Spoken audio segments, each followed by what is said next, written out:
I'm going to drop Jose's bio in the chat. Jose will join me on Spotlight in a moment. I was thinking about, Jose, how to intro you, and the only way I can do so, because truly folks will get to feel you in the way that you teach, is this image of a sunflower is quite apropos for many, many reasons. But one of them is because the word in Spanish for sunflower is girasol, which is to move with the sun. And that is the way that I, Jose, think about you and your heart, that you move towards and with the sun and both create so much light and justice in the work that you do. We're so grateful to have you. And you also saw in his bio that Jose enjoys a witty pun. So welcome, Jose. And you're also community. Welcome to drop a witty pun in the chat to, bring some joy into Jose's life. Exhaling. Abs- Jose, floor is all yours. No, all good. Thank you so much, and gratitude for everyone that's here. Hope you can see and hear me well enough. I know time will go relatively quickly, so I just want you all to know, in many ways, these are just starting points of engagement, and you can always come back to this and just sit with it a little longer. So, couple front-loading things. First of all, hi everyone, Jose, he, him, his. So I'll respond to anything offered with joy and respect.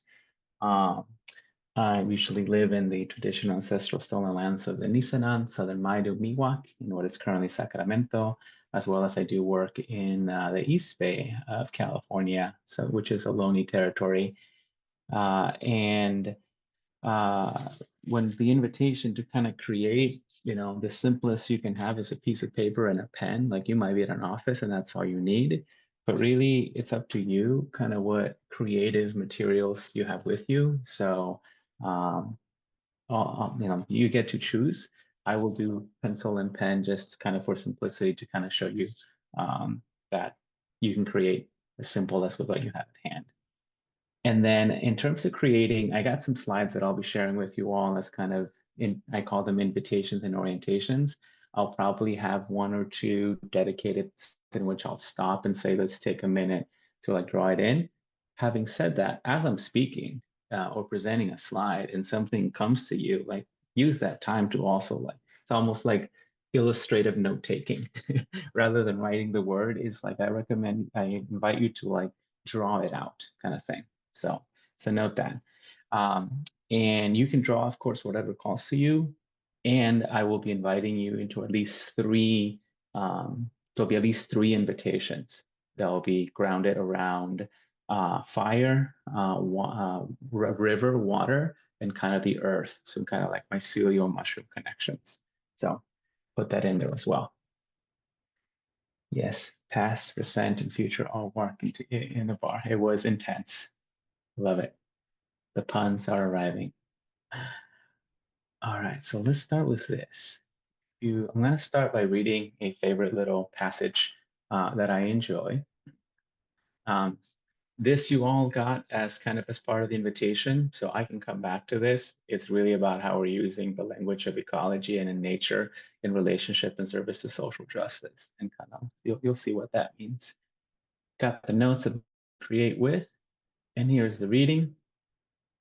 It's from the book How to Love by, that I should have had here, but I'll read this with you. If you pour a handful of salt into a cup of water, the water becomes undrinkable. But if you pour the salt into a river, people can continue to cook, wash, and drink. The river is immense and has the capacity to receive, embrace, and transform. When our hearts are small, our understanding and compassion are limited and we suffer. We can't accept or tolerate others and their shortcomings, and we demand that they change. But when our hearts expand, these same things don't make us suffer anymore. We have a lot of understanding and compassion, and they can embrace others. We accept others as they are, and then they have a chance to transform. So the big question is, how can we help our hearts grow? And the invitation is there, thinking about the river. So I'll bring an example of that. One guiding statement that I have for me is like, be with nature, as nature, and revolutionary balance. And it's a reminder of how we are a part of nature rather than apart from nature. and what does that invite in as opposed to what it reinforces. And a little punny, but also orienting is when I think of the words radical and revolutionary. And for radical, the root of the word radical is root. So it is what is really at the root of our work and how are we rooted right here, rather than radical kind of outside agitator in and kind of extreme. It really is the root of our work. And same thing, revolutionary is about revolutions, cycles. So for me to be revolutionary is how am I complicit in regenerative cycles, as opposed to in the destruction of them or complicit in destructive cycles. And in nature-based work, it's when we have messed up these cycles that we're in trouble. And so often that's the invitation to say, what does revolutionary work really look like to be in service of this type of healing and regeneration? And this is also helpful to the work of Deepa Iyer to really remind ourselves that we can all play different roles in service to this work. So although understandably, a lot of the times the framing may be that you have to be a disruptor or agitator in a particular way, that is part of the work. And if you have challenges in kind of how you see yourself in that role, there's still so much that helps in this movement work. Whether you're the artist, the storyteller, the bridge builder, the caregiver, the visionary, the builders, and the healers. So it really is about how we're kind of aligned together in this way. And then as we're gearing up towards our first drawing pause, this is the Dr. Rupa Maria, who's a physician also here in San Francisco Bay Area. She presented this at 2018 Bioneers. And it's kind of like as a way to look at how there's an interconnected, kind of system of harms. And so present this because often a lot of the work that we do in our respective spaces, and even like in education, you see different facets of this. And it's like so many times what we're working against. But this colonization is still, for me, like, what is the logic? And it's a mechanistic reductionist worldview. It's what reinforces this othering, both with ourselves and with the land. And if you were to flip that to a life logic, then we get a lot of the language that is grounded in nature and the land, right? Stewardship, viability, and so forth. And so I share this as a way to kind of, what is that leaning into these invitations and orientations. And so that gets to the invitations for what we can illustrate. I call them ways of wayfinding, or kind of ecological wayfinding, how we make our way with these. And the first one is this idea of like river thinking and river being, right? And so as I'm going through this, pick a spot on your paper, just draw a river, like do the sinuosity of a river. And it's like I can even just start with like the sinuosity of a river. And the sinuosity of the river is an invitation that we don't have to be channelized in our presence or approaches all of the time. And the channelizing, we often begin to see it once once we notice it, then we get to see it everywhere. But the emergence of a river, right, what makes a river exist, comes from the divergence and the convergence of its movement along that center line. The divergence is how am I engaging in difference? The convergence is how am I connecting in commonality? And so that creates this beautiful.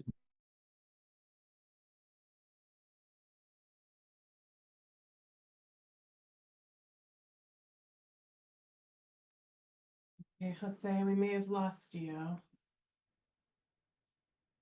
Part of how am I engaging in this? Did I slightly disappear? Just told me my internet wasn't stable. Yeah, you're back. Okay.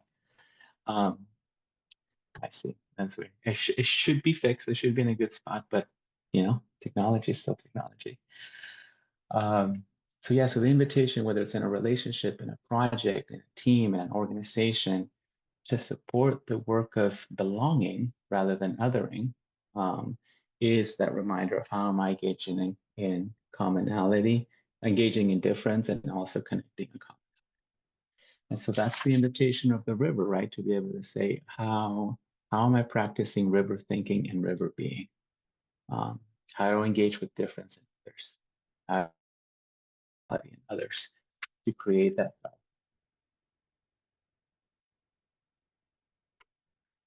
And this is helpful because the work of something that I always pause and remember is how in the ecological landscape, we can have two habitats. Imagine a grassland and a forest. And where they connect, that boundary, that's called the ecotone. One thing that comes out of that is the edge effect.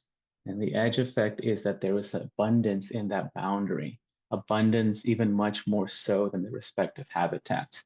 So rather than treating boundaries like we in humans often do, these clear bifurcating lines or border walls, we can be reminded to say, how could these boundaries be an invitation and opportunity for abundance?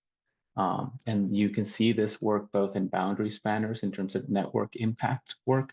So it isn't just like, ooh, that sounds neat in nature. It actually, we can lean into it in our relationships with each other in the base of our work.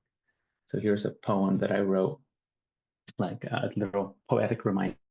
Between the habitat of you and the habitat of me lies a zone of abundance and creativity. Right?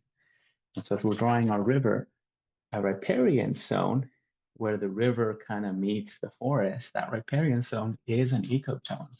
So use that as an opportunity that as you're creating your river, what is that edge effect of you in relationship with others? Remembering what you're bringing to that connection, all of your skills, your assets, your personalities, your orientations, like the power of what can be when you are in that type of connection with others in a space, in work, in relationship, and sometimes honestly with yourself, and be able to say, "Ooh, this habitat of my being is now in relationship with this other habitat of my being," and rather than maybe that they seem like they're always in conflict, how does that actually help me be a much more holistic self? Also WHOL, whole, all in holistic. Now with fire, first the reality that the way that fire has impacted places like California have been very traumatic. And it doesn't have to be that way. This image is just a reminder of that. And even currently what fire is happening now. And so it's the invitation to rethink and reconnect with the role of prescribed burning, which has been an ancestral ecological practice. A lot of indigenous communities basically work with fire, were in relationship with fire to do prescribed burning on the landscape for the health of the landscape so that we can have healthy succession. In other words, what comes after the fire is that thrivability. And you have some fire adapted ecosystems that need fire, that actually benefit from fire. If it's low intensity prescribed burning, not if it's high intensity destructive fire as a result of our oppressive practices. Basically what we did to be say, put all the fire, but we just created unhealthy conditions. So it's that reminder to say, hey, if prescribed burning can be healthy or beneficial for the ecological landscape, what prescribed burning could be healthy for our relational spaces, for our social emotional or our social cultural spaces? What have we inherited that no longer serves us that can burn? And not just like burn it all down and good luck, but how can we be responsible fire tenders as we're doing that? So that's the invitation to, like, in your little habitat, put a couple flames on there, and think about what is some underbrush that you can put some fire to? What experiences, memories, practices that you can reorient yourself around to? Sometimes for me, that's a reminder that healing comes with that challenge. It comes with that discomfort. We might have different ways in which we have become fire adverse. and we might need support in what fire looks like, right? Conflict resolution, conflict evolution. Why do we avoid particular tension in some ways and not really say, what if we are in relationship to prescribe burn this thing? And so I want to kind of put that as a reminder. So in your picture, look, even if I have a highlighter, I can go ahead and just like create some frames, and I'm going to put on here, right? One of the things I'm going to burn, right, is anytime that there's an opportunity to rethink mechanistic logic, which I'll get to that. And then our final invitation is to think about the power of that connectivity, and how the earth and the soil holds that. For example, in mycelial connections. By mycelial, I mean how fungus can often, more and more research is kind of taking a look at how it plays a connecting role, like with so much underground, not always visible, but it's there. I think of it as mycelial leadership and how we can practice that. In network leadership principles, the expression is build constellations, not stars, as a way to kind of be able to say, hey, if one of us has to step out for whatever reason, it doesn't all fall apart. There's still connection there that kind of holds it all together. So the invitation here is to kind of look at, right by your river, what some of those mycelial connections are. Maybe I'm gonna draw a tree, two threes. There's my English language learner tripping on my tongue. 2 3s. See, two trees. There we go. And roots are connected, but also there is mycelial connections there. And sometimes what happens is we can see a mushroom popping up out of the ground, but that's not the whole thing. It's relying on all that connection underground. And I tell people, maybe that mushroom is a project. Maybe that mushroom, it's an organization.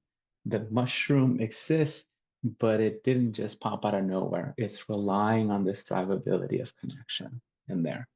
And so think about how our practices, our healings, how we orient ourselves to each other can be in that way. We used to do an outdoor education, I would say. For example, I can focus if we're showing up and we both want to do awesome jobs, but I'm focusing on myself look good and you're focusing on yourself look good. What if I also focus on making you look good and you focus on making me look good? That's another way that we can both still look good, but we're creating different relationships with each other. So it's a way that we support that interdependence.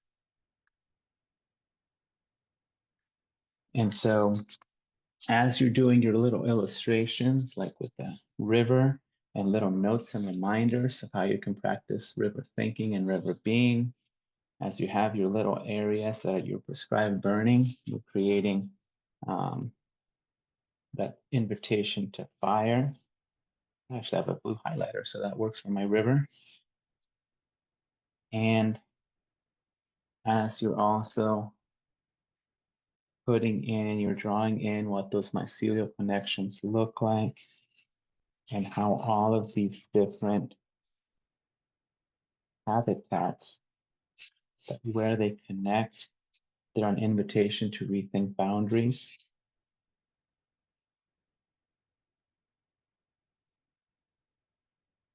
I'm closing with this example that often can kind of clearly paint the picture, if you will.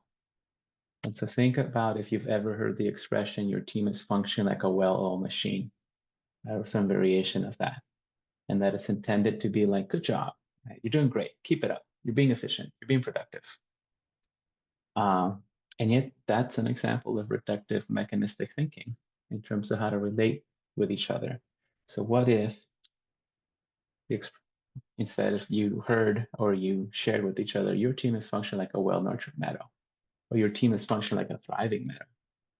And sometimes people might be like, well, that's weird. Also, why is the machine more common sense to you than the meadow? Knowing that the meadow is being very productive, it is thriving. I'd like to think few of us would go to a meadow and say, come on, meadow, you should be meadowing more. Like tomorrow, I need you to meadow better. But it's that invitation. Now we can think about, well, then how are we relating with each other? What does leadership look like in this space when we're meadowing? What does productivity look like? What are outputs? What is the pacing? Um, Now, there may be times function like a well machine may be appropriate. There might be an emergency situation that's like designing that way. Now, and I tell people it's at least a moment to pause by how often we default to that rather than really thinking it's like, could we meadow at this time? Um, and so, yes, so meadowing.